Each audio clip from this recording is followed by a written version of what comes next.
ഇടുക്കി പൂപ്പാറയിൽ പുനരധിവാസം നടപ്പിലാക്കാതെ ഒഴിപ്പിക്കൽ നടത്തിയതിൽ വിമർശനം രൂക്ഷമാകുന്നു.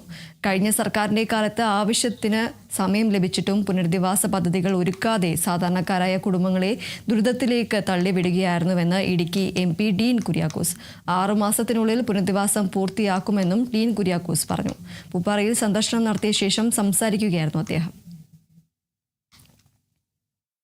തീർച്ചയായിട്ടും അവർക്ക് പുനരധിവാസം ഉറപ്പുവരുത്തേണ്ട ഒരു ചുമതല പൊതുസമൂഹത്തിനുണ്ട്, ഗവൺമെന്റിനുണ്ട്. ഇപ്പോൾ പുതിയ ഒരു ഗവൺമെന്റ് അധികാരത്തിലേക്ക് എത്തിയിട്ടില്ല, അല്ലെങ്കിൽ ഗവൺമെന്റ് ഫോർമേഷനിലേക്ക് വന്നിട്ടില്ല എങ്കിൽ പോലും ഈ തരത്തിലുള്ള ധാർമ്മികമായ ഉത്തരവാദിത്തം ഏറ്റെടുത്തുകൊണ്ട് ഇവരുടെ പുനരധിവാസ പ്രവർത്തനം പൂർത്തീകരിക്കുന്നതിന് വേണ്ടി ജനപ്രതിനിധി എന്നുള്ള നിലയിൽ ഞങ്ങൾ ഈ നാടിന്റെ ജനതയോടൊപ്പം ഉണ്ടായിരിക്കുമെന്ന് ഈ ഘട്ടത്തിൽ വാക്ക് നൽകുകയാണ്.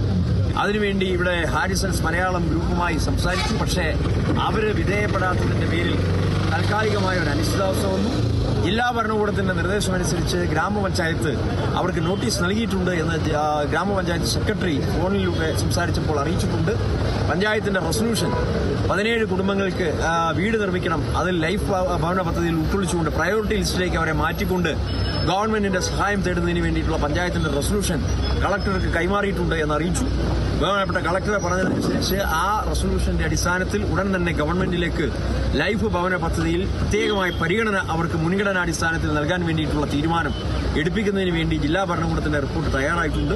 അപ്പോൾ തുടർന്ന് വരുന്ന നാളുകളിലൂടെ ഒരു 6 മാസത്തിനുള്ളിൽ അവർക്ക് വീട് നിർമ്മിച്ച് നൽകാൻ വേണ്ടിയിട്ടുള്ള അടിയന്തരമായ നടപടിയിലേക്ക് കടക്കുമെന്നുള്ളതാണ് ഈ ഘട്ടത്തിൽ പറയാനുള്ളത്. അതോടൊപ്പം തന്നെ അവർക്ക് താൽക്കാലികമായി ഇപ്പോൾ താമസിക്കാൻ വേണ്ടിയിട്ടുള്ള ക്വാർട്ടേഴ്സോ ഇനി അതല്ലെങ്കിൽ മറ്റ് വീട് വാടകയ്ക്കെടുത്ത് താമസിക്കാൻ വേണ്ടിയിട്ടുള്ള സൗകര്യമോ ചെയ്തു കൊടുക്കേണ്ടതായിട്ടുണ്ട്.